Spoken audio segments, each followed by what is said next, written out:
नमस्कार, Sridevi classes YouTube channel पर एक बार फिर आपका स्वागत है। हमारी प्लेलिस्ट इलेक्ट्रिकल मशीन्स में हम ट्रांसफार्मर के बारे में आपकी विषय समझ को मजबूत बनाने के लिए आज पढ़ते हैं 3 फेज ट्रांसफार्मर का इंट्रोडक्शन। बाद में कोर और एडवांस लर्निंग वीडियो की मदद से आपकी विषय समझ 3 फेज ट्रांसफार्मर के बारे में परीक्षा उपयोगी बन जाएगी। शुरू करते हैं इंट्रोडक्शन टू 3 फेज ट्रांसफार्मर। ये देखा गया कि इलेक्ट्रिक पावर के जनरेशन में या बल्क अमाउंट को लॉन्ग डिस्टेंस पे भेजने में, ट्रांसमिशन में या फाइनल कंज्यूमर के पास इलेक्ट्रिक पावर को डिस्ट्रीब्यूट करने में, डिस्ट्रीब्यूशन में, सभी जगह जनरेशन, ट्रांसमिशन और डिस्ट्रीब्यूशन में जो हमारा 3 फेज सिस्टम है वो ना केवल ज्यादा इकोनॉमिकल है, वो ज्यादा एफिशिएंट भी दिखता है और उसकी परफॉर्मेंस भी निश्चित रूप से ज्यादा बेटर है, उसे कंट्रोल करना भी आसान है। इसीलिए जो हमारा power generation, transmission, distribution system है उसमें एक बहुत बड़ा हिस्सा 3 फेज सिस्टम है। इसीलिए इस 3 फेज सिस्टम में काम करने वाले 3 फेज ट्रांसफार्मर हैं वो हमारे पावर सिस्टम में बहुत महत्वपूर्ण बन जाते हैं। जो 3 फेज ट्रांसफार्मर हैं उनकी कंस्ट्रक्शन को हम 2 तरीके से कर सकते हैं। एक तरीके में हम 3 सिंगल फेज ट्रांसफार्मर जो आइडेंटिकल प्रकार के भी हो सकते हैं और उनमें कोई एक डिफरेंट भी हो सकता है, इन्हें हम आपस में इंटरकनेक्ट करके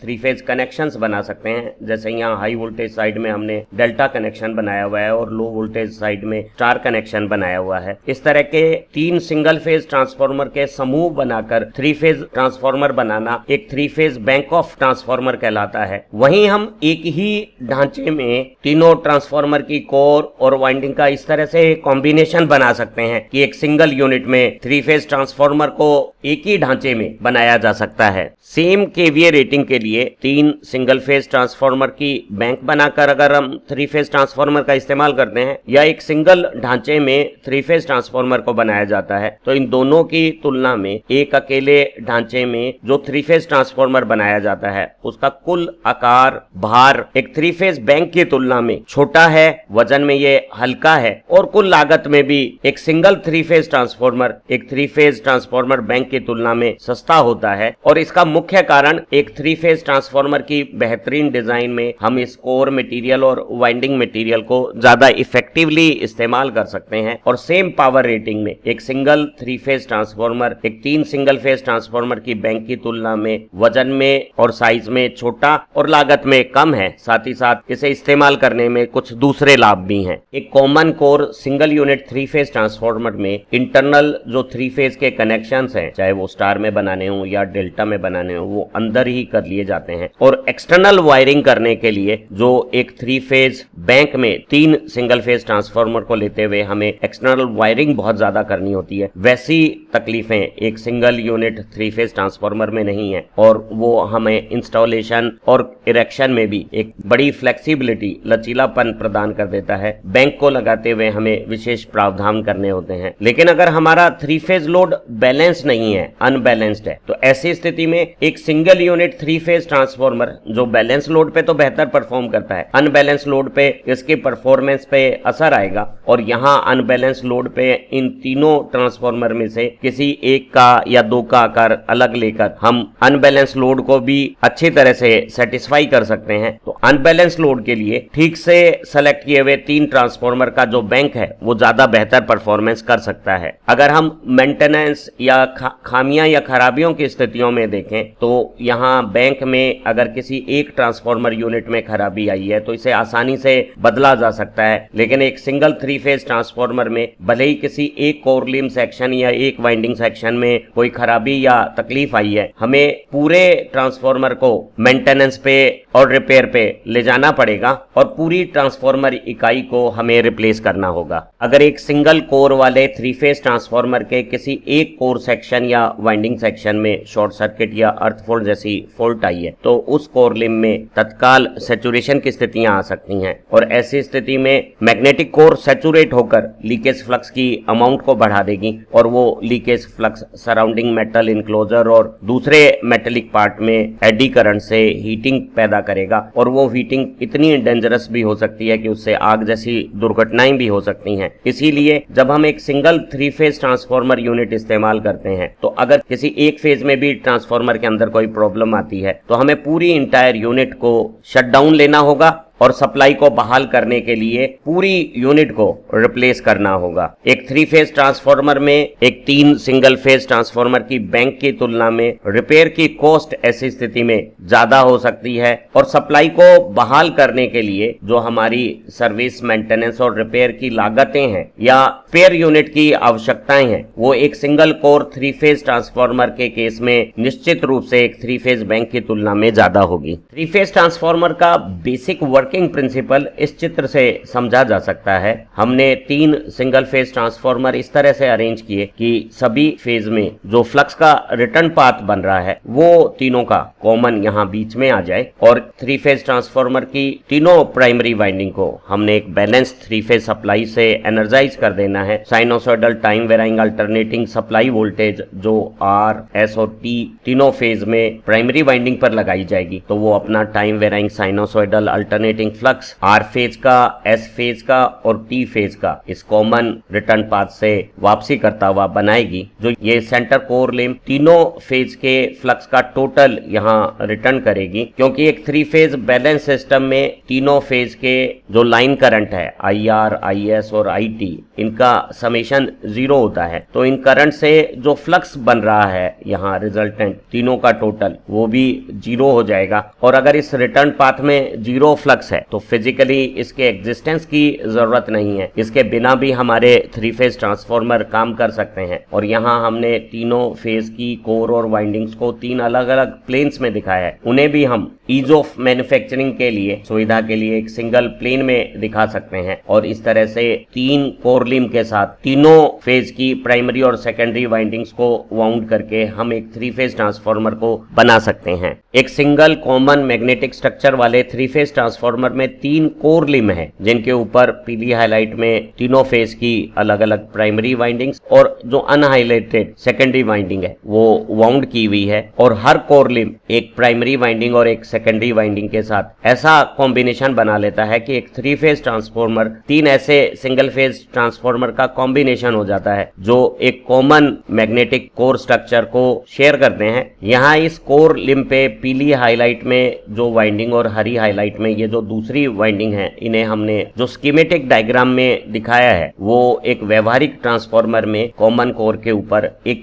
एक वाउंड की हुई होती है। लेमिनेटेड कोर पे सबसे पहले LV वाइंडिंग का और कोर के बीच का इंसुलेशन लगाया जाता है। उसके बाद ये जो नीली सर्कुलर सेक्शन दिख रही है वो LV वाइंडिंग के टर्न्स हैं और उसके बाद LV और HV वाइंडिंग के बीच का इंसुलेशन लगाया जाता है और बाद में ऊपर HV वाइंडिंग बांधी जाती है। जब हम ट्रांसफार्मर की कंस्ट्रक्शन करते हैं तो कोर और LV और HV और एक फेज से दूसरे फेज के बीच में जो अलग अलग पोटेंशियल पे कंडक्टर्स होते हैं उन्हें पर्याप्त इंसुलेशन के साथ सेपरेट रखते हैं और तीनों फेज की वाइंडिंग के ये जो सिरे बाहर आ जाते हैं इन्हें हम आवश्यकता अनुसार आपस में स्टार में, डेल्टा में या जिगजैग स्टार के रूप में कनेक्ट कर सकते हैं और इस तरह से हम 3 फेज ट्रांसफार्मर के इंटरकनेक्शंस बनाते हैं। एक 3 फेज ट्रांसफार्मर के मैग्नेटिक स्ट्रक्चर में फ्लक्स की वापसी वाले योक सेक्शन के अलावा फ्लक्स को निर्माण करने वाले 3 कोर लिंब सेक्शंस हैं और किसी एक कोर लिंब में जो फ्लक्स बन रहा है उसे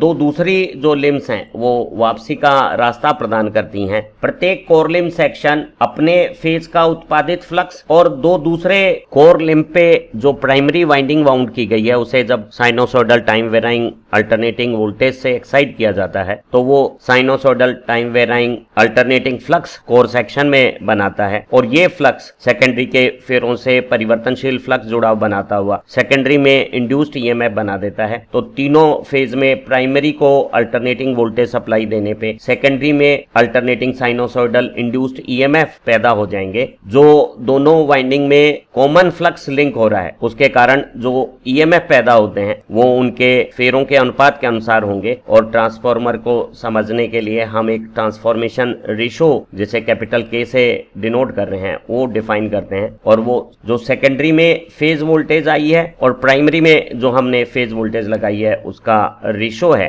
और हम ट्रांसफॉर्मेशन रेशो कैपिटल K को सेकेंडरी फेज वोल्टेज और प्राइमरी फेज वोल्टेज के रेशो अनुपात के रूप में डिफाइन कर सकते हैं। ध्यान रहे 3 फेज सिस्टम में 2 लाइनों के बीच में लाइन वोल्टेज अगर डेल्टा कनेक्शन है तो वाइंडिंग के अक्रॉस फेज वोल्टेज हो जाएगी और अगर स्टार कनेक्शन है तो फेज वोल्टेज का मान लाइन वोल्टेज के मान का 57.7% 1/√3 अमाउंट होती है। तो ये जो रेशो ट्रांसफॉर्मेशन के लिए हमने इस्तेमाल किया है कैपिटल के, वो फेज वोल्टेज का रेशो है। और स्टार कनेक्शन के केस में फेज वोल्टेज और लाइन वोल्टेज में √3 का रिलेशन भी हमें इस्तेमाल करना होगा। एक 3 फेज ट्रांसफार्मर में मूलतः 3 मैग्नेटिक सर्किट हैं जो आपस में जुड़े हुए हैं और कोर लिम्स को योग के साथ इस तरह से जोड़ा जाता है कि तीनों कोर लिम में एक समान समरूप मैग्नेटिक फ्लक्स हाई और लो वोल्टेज की वाइंडिंग्स जो इनके चारों तरफ वाउंड की है उनके साथ लिंक करने लगता है। 3 फेज ट्रांसफार्मर के लिए एक 5 लिम का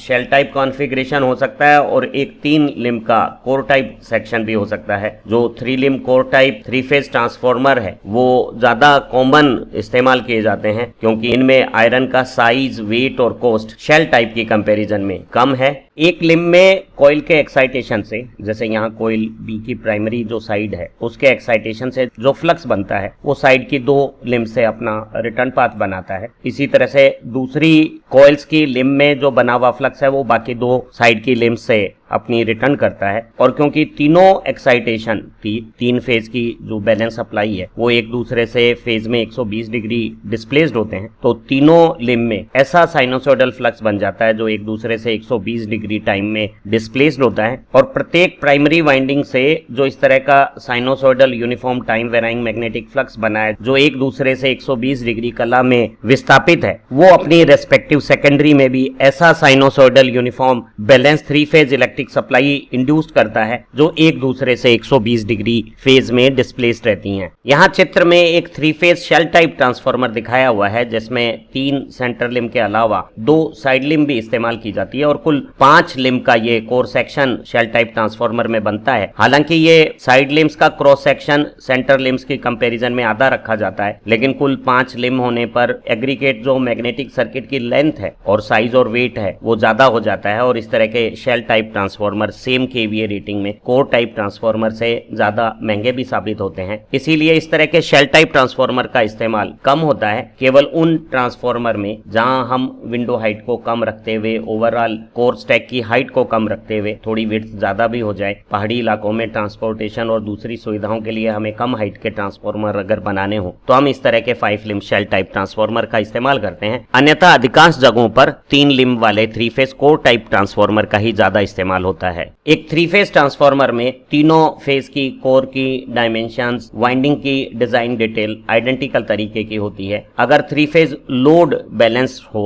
तीनों फेज में आइडेंटिकल इंपीडेंस हो और सप्लाई भी 3 फेज बैलेंस सप्लाई ट्रांसफार्मर की प्राइमरी पे दी जावे, तीनों फेज पे वोल्टेज एक समान हो, तीनों में एग्जैक्ट 120 डिग्री का फेज डिफरेंस हो, तो हम इस तरह के 3 फेज ट्रांसफार्मर को एनालाइज करते हुए किसी एक फेज में सिंगल फेज ट्रांसफार्मर की फेज वोल्टेजेस के साथ जिस तरह से कैलकुलेशन हम करते हैं उसी तरह से पर फेज बेसिस पे एक 3 फेज ट्रांसफार्मर का एनालिसिस किया जा सकता है। और जो इक्विवेलेंट सर्किट के पैरामीटर आते हैं और सिंगल फेज टेस्टिंग से जो कोर लॉसेज और कॉपर लॉसेज की डिटेल्स मालूम होती हैं उनसे हम 3 फेज ट्रांसफार्मर में भी वोल्टेज रेगुलेशन और एफिशिएंसी जैसी कैलकुलेशंस कर सकते हैं। ट्रांसफार्मर की वाइंडिंग के जो टर्मिनल्स बताने का जो स्टैंडर्ड 3 फेज ट्रांसफार्मर में नोमेनक्लेचर है उसमें हम कैपिटल लेटर ABC का इस्तेमाल हाई वोल्टेज वाइंडिंग के लिए करते हैं और वाइंडिंग के जो 2 सिरे हैं वो A1 A2 पहले फेज के हाई वोल्टेज वाइंडिंग के 2 सिरे हो गए। इसी तरह से हाई वोल्टेज के दूसरे फेज के जो वाइंडिंग सिरे हैं उन्हें हम B1 B2 और तीसरे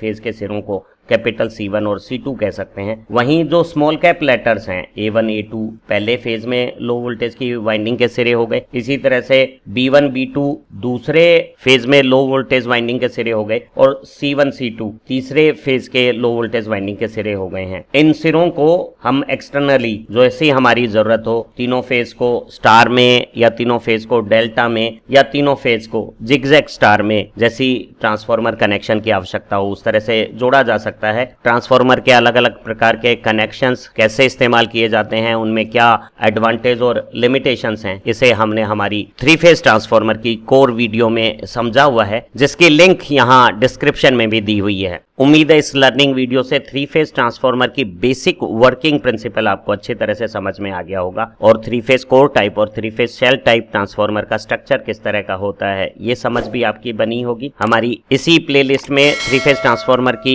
कोर और एडवांस लर्निंग वीडियो से आपकी विषय समझ ज्यादा परीक्षा उपयोगी बनेगी। इन्हीं उम्मीदों के साथ फिर मिलते हैं एक नई लर्निंग वीडियो के साथ। आप अच्छा पढ़ें, तरक्की करें। Have nice time. Thank you very much.